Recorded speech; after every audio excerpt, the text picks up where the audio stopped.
Hey everybody, welcome back to my channel. If you're new here, hello. If you're returning, welcome back. Thank you so much for sticking around.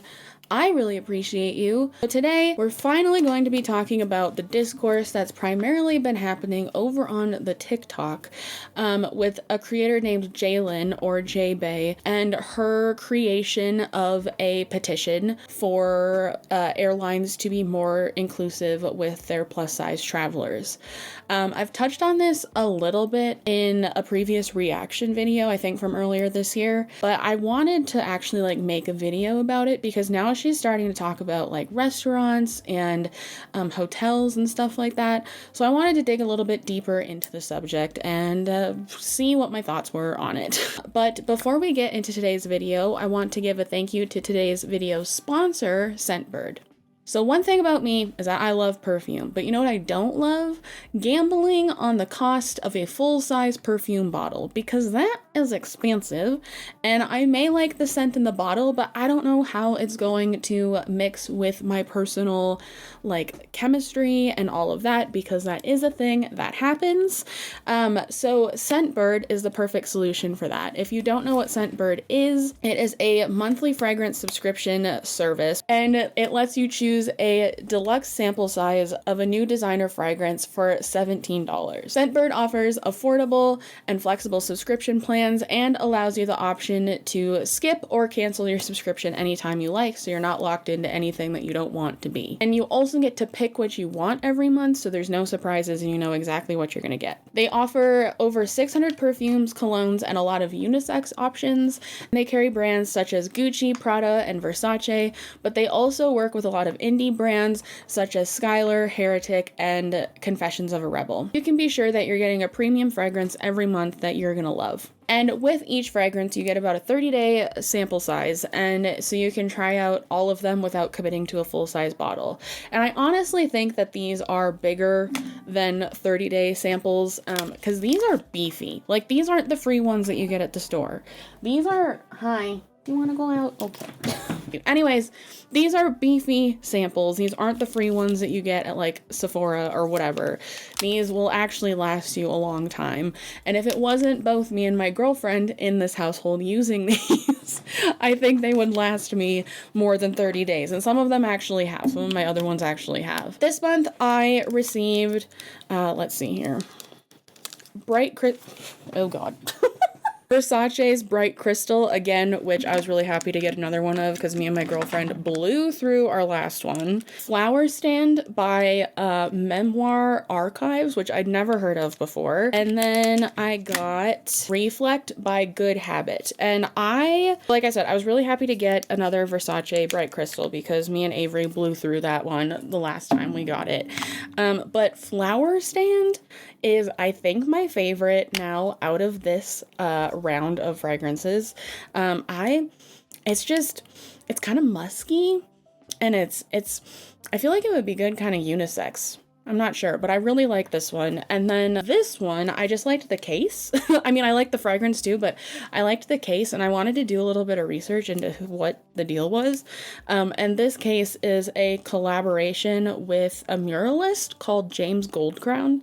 And so yeah, this was a happy little surprise. It has little hearts on it. It's really cute. I don't know. I like it. Happy little surprise. Yeah. Anyways, if you are interested in giving Scentbird a whirl, be sure to use the link in my description and use the code MEGANANNE55, that's MEGANANNE55, it's all one word, to get 55% off your first month. And thank you so much to Scentbird for sponsoring this video, and thank you as always to you guys for continuing to interact with my content so brands want to keep working with me. It truly means the world. Anyways, let's get back into the video. So if you don't know what's been going on, a creator called Jaelynn, or Jaebae Official over on TikTok, made a TikTok about the struggles that plus-size travelers face while traveling. And we then found out that her reasoning behind making this TikTok was to draw attention to a petition that she was making, which was centered all around making travel more comfortable for plus-size travelers. Things that plus-size travelers hate. When the tray table can't come down, worrying about asking for a seatbelt extender, having little to no room to move,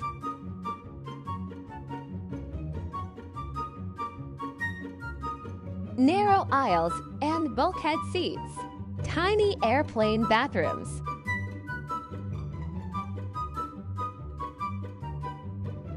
Worrying you're going to break the toilet. Getting pat down because you're fat. Tiny airport chairs with armrests. So you want to hear my hot take on plus size travel and why I think every plus size traveler should get a free second and even third seat on an airplane? Then you better keep watching and sign my petition to make some real change. Let's just state facts. Plus size travelers need more space. And many people agree that plane seats are too small, even for the average size person. As a plus size traveler myself, I know how uncomfortable and unsafe it can be to squeeze into a tiny airplane seat. We are not asking for special treatment or luxury accommodations. We simply want enough space to travel comfortably and safely without fear of being discriminated against because of our size. It's truly that simple. If you agree that every traveler deserves to fly comfortably and without fear of discrimination, then go ahead and please sign my petition and share it with everybody that you know. Let's work together to make air travel more inclusive and accommodating for everyone. And as you can probably imagine, this drew a lot of attention to her profile and this TikTok, and a lot of people were commenting like, oh wow, what a shame you can't do anything to rectify the problem and stuff like that. But I went and looked, and as of recording this video on November 9th, 2023, the petition has received 35,442 signatures, and the goal is 50,000. And now she has taken to talking more about how restaurants and hotels can be more plus size friendly, but I will get into that a little bit later. So before going into anything else, I wanted to look at the petition first and read over it and see what it was actually talking about, because before this I hadn't really done that, and so I wanted to just see what it was saying. And I'm gonna read it over here, don't worry, I will speed it up, but I'm gonna have chapters on this video too, so if you don't want to hear the whole thing, just feel free to skip around. The petition is called Demand for the FAA to Protect Plus Size Travelers. And it starts off as such. Air travel should be comfortable and accessible for everyone, regardless of size. As plus-size travelers, my partner and I have unfortunately experienced discrimination and discomfort while flying. During a flight from Pasco to Denver, hey, I live in Denver, my fiancé was subjected to hateful comments, disapproving looks, and even refusal to sit next to them, amounting to discrimination. Similarly, on another flight, I was forced to occupy only one seat with immovable armrests that caused me pain and bruises. Being forced to occupy only one seat can result in pain and vulnerability to poor treatment from fellow passengers, including hateful comments, disapproving looks, and even refusal to sit next to them. This mistreatment of plus-size passengers is unacceptable, and it highlights the urgent need for better policies that protect the dignity and rights of all passengers, regardless of size. Unfortunately, plus-size passengers often experience discomfort and discrimination while flying. The lack of a uniform customer-of-size airline policy is unacceptable and must be addressed. The FAA should mandate that all airlines have a comprehensive customer-of-size policy that prioritizes the comfort and well-being of all passengers.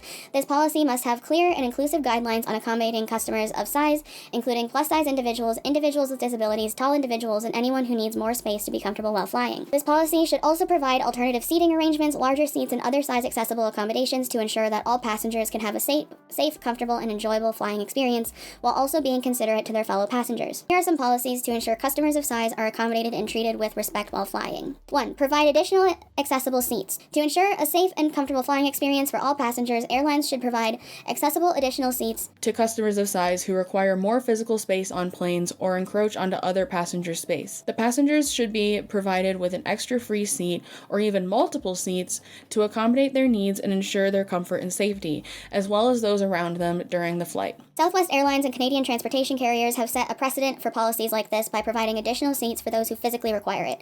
The ultimate goal is to provide a positive flying experience for all, which means prioritizing the comfort of those on board while ensuring safety for everyone. By implementing official customer-of-size policies, airlines can ensure that all passengers have a positive flying experience, regardless of their size or physical needs. 2. Reimbursement.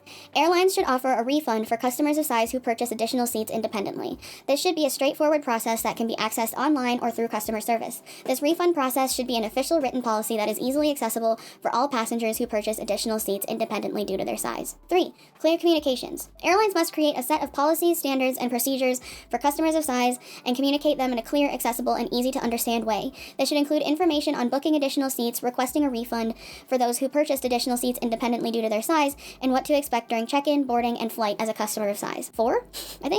Accommodations. A written procedure for airport assistance should be in place to ensure that customers of size size can receive the necessary support they need.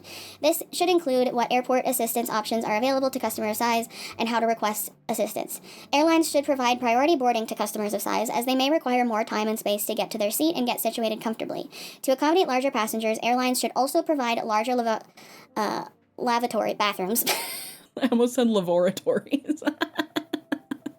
Seatbelt extenders and alternative seating arrangements. Lastly, the decision makers should consider requiring all new aircraft to have a new section of economy seats specifically reserved for customers of size that offer more room in terms of width and pitch.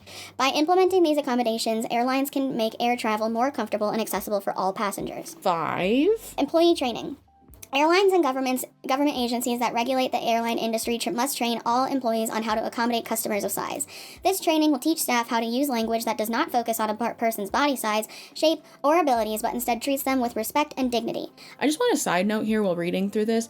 That seems really weird because, like, they want to teach staff how to use language that does not focus on a person's body size, shape, or abilities, but this whole thing is centered around a policy that people would have to opt into that is surrounding their body size, shape, or abilities. I've had to get, like, special accommodations in school before, and I kind of get what they're saying, like, you don't want to be singled out, like, because of, like, different abilities and stuff like that, but, like, specifically when it comes to the body size and shape, like, that feels weird, because, like, everybody's gonna know you're using this. I don't know. Anyways, that wasn't a fully formed thought. The training should be required by both airlines and government agencies that regulate the airline industry and should cover a range of topics, including how to handle situations that may be sensitive or difficult, as well as providing good customer service to all travelers, regardless of their size or abilities. This goal is to ensure that everyone feels welcome and supported when traveling, and that no one is made to feel uncomfortable or excluded because of their body size or abilities. As petitioners, we are also calling on the FAA to mandate that all new airplanes have at least one wheelchair-accessible lavatory. This change will improve accessibility for passengers of all sizes and abilities, allowing them to use the restroom comfortably and without difficulty. This will promote a more inclusive and accommodating travel experience, demonstrating the industry's commitment to serving all passengers equally. In addition to the lack of accessible lavatories on planes, the mistreatment and discrimination of customers of size during Transport Security Administration screenings, TSA screenings, is another major issue that must be addressed. To provide a safe and comfortable experience for all travelers, the TSA should implement clear guidelines for screening customers of size, train agents on how to respectfully interact with these travelers, offer sensitivity training, and provide accessible screening equipment. It's time for the TSA to recognize the needs of travelers of all sizes and abilities to take action to ensure that they are treated with respect and dignity.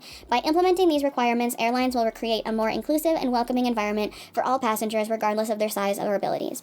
It's time for the airline industry to take a stand and commit to creating a more inclusive and accommodating environment for all passengers. Join us in demanding that the FAA take action to protect plus-size travelers. Woo! That was a lot. But I wanted to let you know what we're working with. So I felt it was necessary. The change.org, this is on change.org, and the petition has like a comment section where people who have signed it can leave supporter comments. And some of the supporter comments, there were a lot of people supporting it. But some because they were plus size, obviously, but also because they're like tall, a little bit bigger than average, or just all around hate the flying situation as it is now. I just wanted to put like a brief disclaimer here that like, do I always think the world should aim to be like as accommodating and inclusive to people who are disabled, maybe like of all different people of different sizes and shapes and whatever? Obviously, like I have a heart, like, and I have been a person that is like bigger than average pretty much my whole life, and so like I get it. And especially when it comes to people with disabilities and stuff like that, like I think that we should be aiming to create a more inclusive world for those people. I also, before I started sharing my thoughts, want to showcase some of Jaelynn's TikToks regarding this, the petition, her travel experiences, and all that kind of stuff here. First one is in regards to her and her partner's experiences traveling both as plus-size people, where they had to buy 2 seats. This is a great question, and as much as I've talked about buying 2 seats as a plus-size traveler who wears a size 6X, I've never given you the real tea on how comfortable it is to sit in 2 seats. So let me break it down for you in this video. I wear a size 6X and so does my partner. When we travel, we sit together in a row of 3. So our situation might be a little bit different than yours. Even though we get a row of 3 seats, I take up much more room than my partner does. And so we share the middle seat. So I'm taking up like 1.5 seats. They're taking up just usually 1. When we get 3 seats and we sit together, there is enough room for us to both sit comfortably, but it's a little bit of a tight squeeze. And the thing that I find the hardest is the lack of legroom. While 2 seats in economy is enough for me to fly comfortably, of course I wish that I had a little bit more room, especially when it comes to legroom. All in all, I will say if you're size 6X like me or smaller, you will be able to travel comfortably in 2 economy seats. There's also one that had an interesting caption, but very copyrighted music, and so I just took a screenshot of the caption, so I will read that here. So the TikTok is like just her entering into an airport, and then it has 1 in 6 passengers agree airplane seats are uncomfortable, FAA stats reveal the truth. And so then the caption is a novel. This was from also, I think I may have accidentally deleted it, but like the FAA did like an open comment survey thing, and this is what the results found. It says 1 in 6 people believe airplane seats are too small for safety and comfort. 1 in 6 people believe that airplane seats are uncomfortable.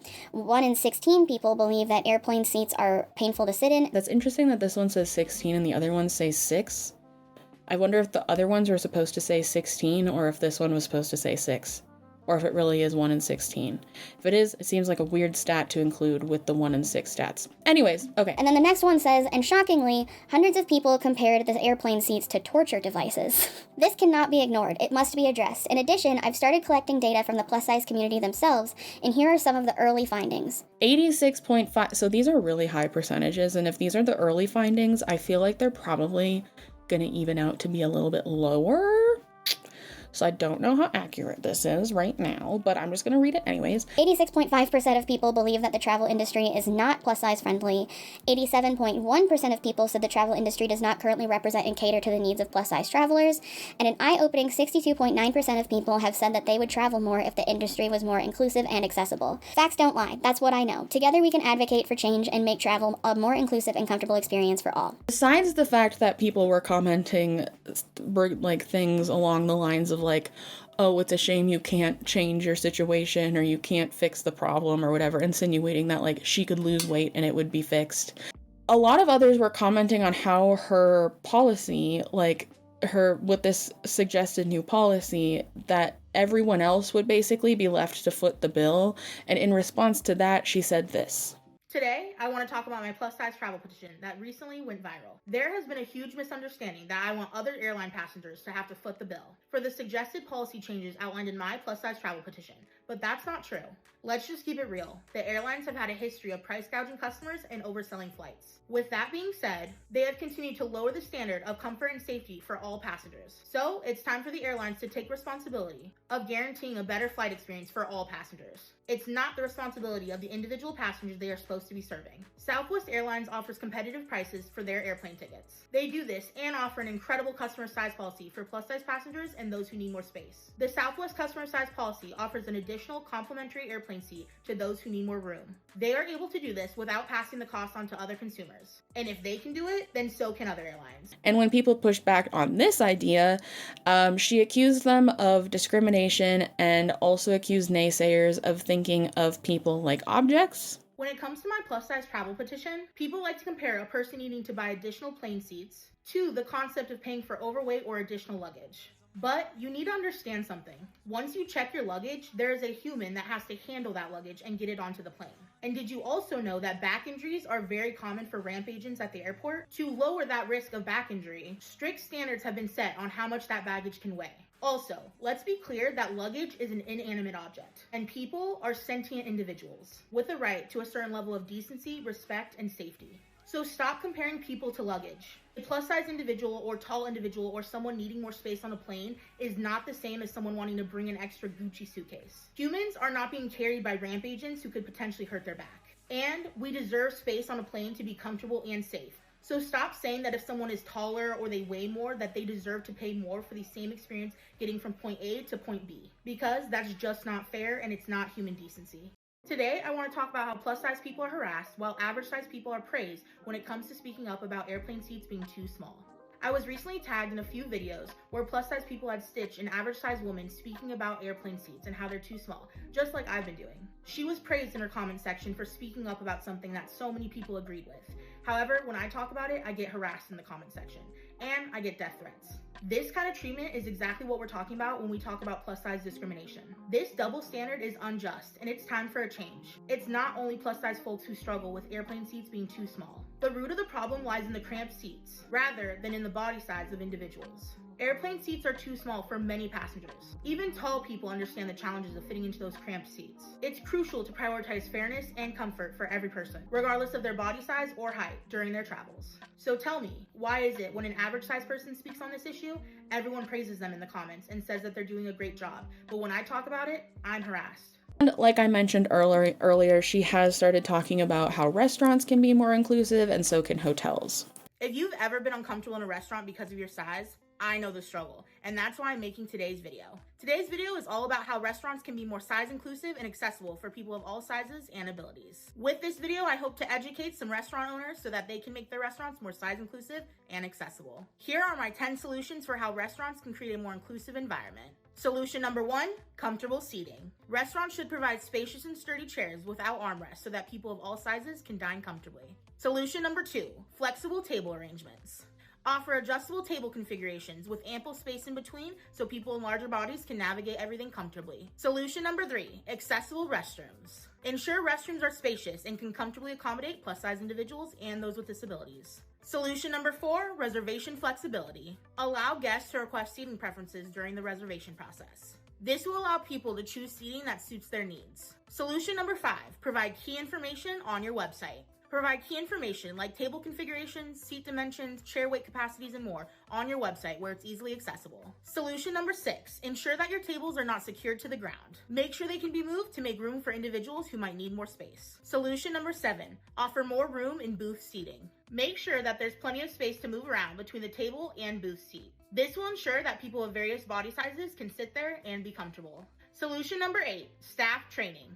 Train staff on what type of accommodations can help plus-size individuals have a better experience. Solution number 9, outdoor dining. If you've got an outdoor dining area, make sure you have some chairs without armrests. And opt for chairs that do not have metal grating. This is a small change that can create a more open and inclusive atmosphere. And last but not least, solution 10, showcase photos. Consider showcasing photos of your typical seating and table setups on your website. It helps people plan ahead and sets the stage for a comfortable and welcoming dining experience.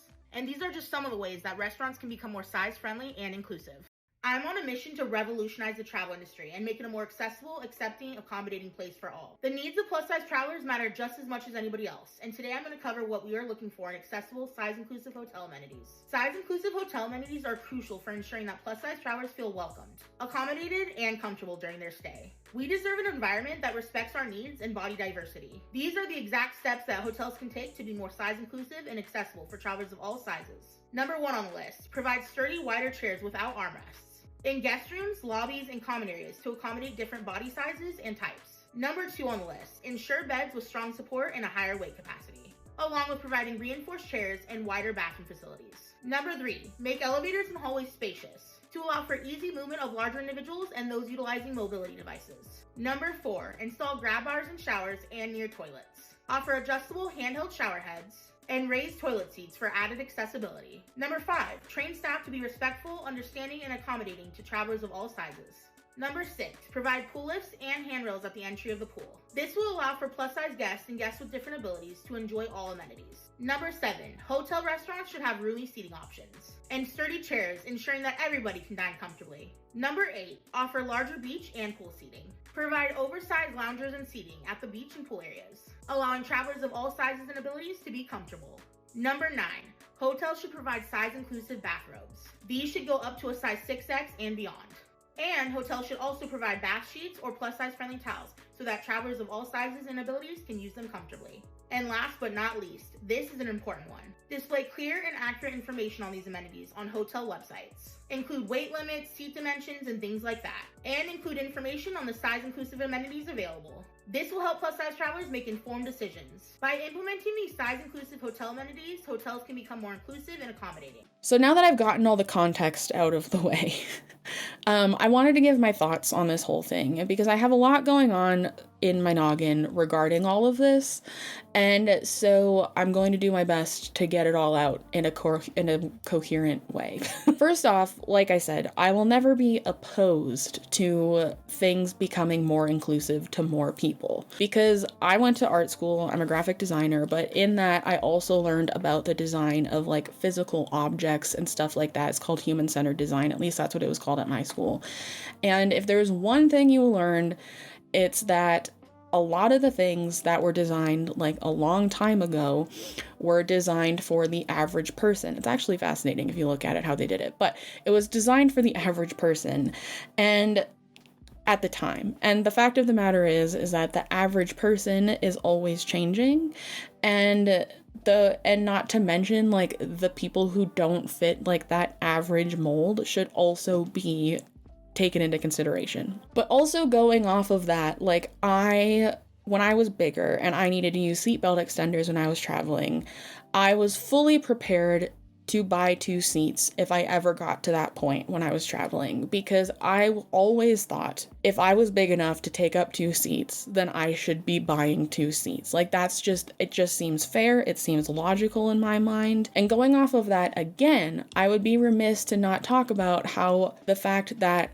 when like moving around the world, like when moving around in the world and like doing things that like a vast majority of the population could do with ease became hard for me, that was a big wake-up call that I needed to do something about my size. And I think that's the first reason this whole discourse to me is really interesting, because I feel like on the fat activist side of things, it is a just perfect example of how a lot of popular fat activists like refuse to take any personal accountability or responsibility and just decide to like make it somebody else's issue or somebody else's fault. But the next issue that I take with this whole thing is that Jaelynn seems to be missing the point completely, that like even if not explicitly, these kinds of policies like will make flying more expensive for people, just simply due to the fact that there's going to be less people on board, and or those specific customer of size seats are going to be made more expensive, like it'll be a different class. And so like even if it's not necessary to raise the prices of the spot of flying for everybody else, I can pretty much guarantee that in the capitalistic hellscape that we live in today, the powers that be of these different airlines will make it a reason to increase prices and make more money. Which, if you want to talk about accessibility, the price raise due to these policies will make flying become even more expensive and even more out of reach to people than it already kind of is. Because Jaelynn talks a lot about all the travel that she does, all the travel that her and her partner do, and I think that's great. But I think someone who travels a lot, especially for leisure, like has to be able to acknowledge the amount of privilege that comes with being able to do that at all. Not to mention the privilege of being able to buy an entire row of seats for you and your partner on a plane. And I know she references Southwest a lot and their customer of size policy and how they've managed to do this. And I do think that like that could be a step in the right direction towards this kind of thing, because I think a customer of size could like also not just be fat people. I think it could be really tall people as well, because I know like really tall people have very big issues flying because it is so compact. And as far as I know, like I think Southwest's rates are very like affordable in terms of flying. But like I said, that's as far as I know, because I've never flown Southwest because they don't fly to the places that I frequent, like mainly, but back home to Michigan. But even when I'm not flying back home to Michigan, I've never been given the option to travel Southwest because they just don't fly to where I'm looking to go. I don't know anything about the airline industry or like economics surrounding that, or economics at all, really. I'm just wondering if Southwest is like able to refund people more easily for this, like because they don't service as many areas as like a lot of the bigger airlines do. I'm not sure if that even makes sense, but that was just a thought. It might not make sense. I'm not sure. But I think that for right now, Southwest is kind of like the exception and not the standard. I mean, it is the exception and not the standard. And I actually like browsed around on Reddit just to see people's experiences using this policy. And it seems like it's going pretty well for people who choose to use it. But also, I will say that I did see quite a few people talking about how, like, they weren't big enough or, like, they were too small for the customer of size policy for it to apply and for them to get a refund. And so I guess that's also, like, an issue that I would bring up when it comes to this is, like, at what size would these policies start and what size would they end? Like, and when does it not become discrimination anymore?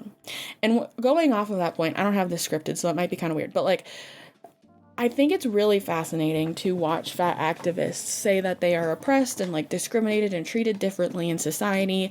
And like, I've seen them talk about how like a lot of times clothing or plus size clothing sections are like further away from like the normal size, the straight sizes, that's what it's called. And they've talked about that and how they don't like being separated that way.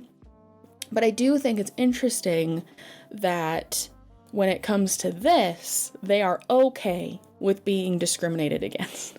Like, I don't know. I get it for disabled people because disabled people need different accommodations. I get it for that.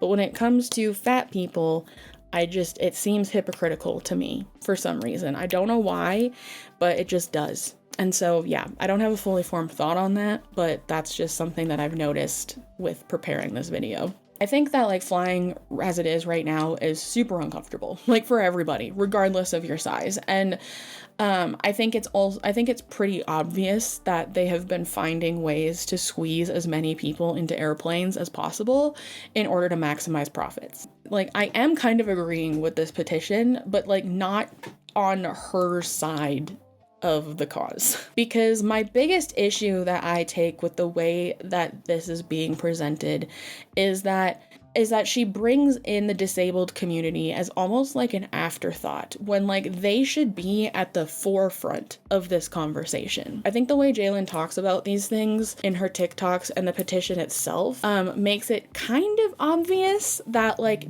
the disabled community were like thrown into her messaging as an afterthought or as a way to make her message reach more people. Because the majority of the petition focuses on accommodating plus size travelers, and then at the end of it she finally talks about making it mandatory to have one wheelchair accessible bathroom on the plane. And then in her TikToks she'll be going on and on about how fat people need to feel included and comfortable on planes, and then she'll be like, in the disabled community. Like, it'll be like an afterthought, right? This goes back to like my original video from earlier this year about like fat activists and like their oppression and like how they take other truly marginalized groups of people and use them almost to make their arguments stronger. And they mix like the struggles of those actually marginalized groups of people in with the fat struggles and to like add to their argument when like they're not the same at all. And even if they are, like, the reality of the situation is that 98% of the time something can be done about being obese, whereas like disabled people can't really do anything about the disability that they were born with or developed or whatever. I've always noticed how hard it must be for disabled people, especially people in wheelchairs, to travel, particularly due to the tight spaces on planes and also like just the lack of wheelchair accessible bathrooms. And I do think that there's a way that like flight attendants can make the bathrooms on airplanes wheelchair accessible, but I've never seen that done before. I could be very wrong on that. I remember like seeing a comment about it on TikTok, but I could be very wrong on that, but I've never seen it done before. And which is why I think like that part is really the only like valid part of Jaelynn's petition. That and like accommodating like tall people or whatever. I also think that some of her suggestions in the restaurant and the hotel videos like raising the toilet seats or using chairs that don't have armrests, can go directly against the needs of some disabled people. Like, some people need the toilets at the height that they are, and some people need armrests on chairs to like safely sit in the chair. I honestly don't think too many of her, like, particularly when it comes to the hotel ones, suggestions are too wild and like could be done. Maybe not like the wider hallways or elevators, because like what are they gonna do in already existing hotels? But again, the focus should be on the disabled community, not just fat people who can't do things because of their, in my opinion, very often changeable size. And like, I know that it takes, believe me, I know it takes a long time to lose weight, and I know that it's frustrating to not be able to fix it right away. And I know even that it can be frustrating to feel like you have to change yourself to fit in more to society. But I think it goes back to health as well. Like, when you are not fitting in, literally fitting in to things in the world and in society, I feel like there is a level of an amount of self-reflection and like internal work that should probably be done, and like to be real with yourself. And I know it fucking sucks because I've done it. I've been there. I'm doing it right now. Like, and so I get it. There's a certain amount of personal responsibility that goes into being a human.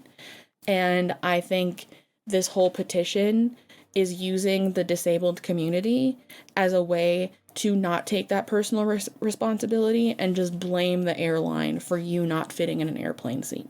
Anyways, this might be nitpicky as well, but the suggestions of including information and pictures online, talking about the accommodations, like, it makes sense. But if we're talking about accessibility here, again, the internet isn't accessible to everyone, and neither is being able to like see websites. And I'm only bringing this up because she talks about it because it's like one of the most important points or suggestions that she makes in her TikToks. But it might not work for everyone that she's including in her affected groups that she's talking about. And I think part of what makes this all so frustrating for me is that even though she's plus sized and like requires these accommodations, right? I feel like she's not like recognizing the fact that she is still more able-bodied than a lot of people in the communities that she's bringing into this argument. I have a parent who's disabled and is still able to like get around on her own and like do all of that kind of stuff on her own. She still needs like special accommodations here and there when it comes to certain things. And it has made, having that experience has made me really grow to resent how the fat activist community ropes in the disabled community into their like entitled worldviews and special requests, when like the disabled community is just trying to like be seen and like accommodated more to do everyday things that like people need to do. And I feel like the stuff that fat activists are talking about are very much like wants and not so much needs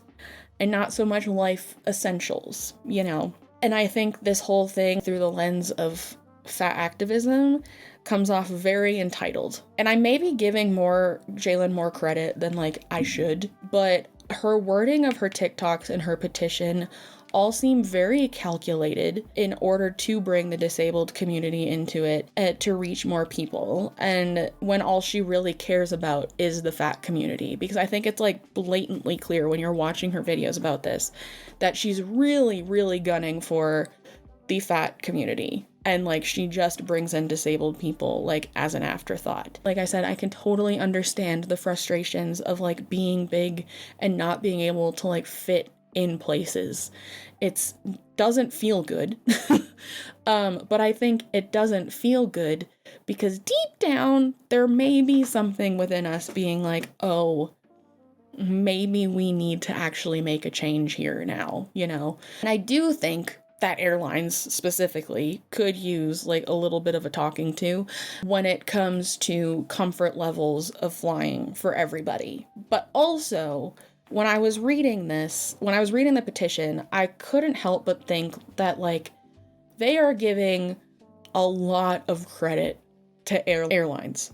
Because flying has become so automated and so like impersonal that like they don't give a shit about you. Like I know that's hard. I know that's harsh, but like they don't give a fuck.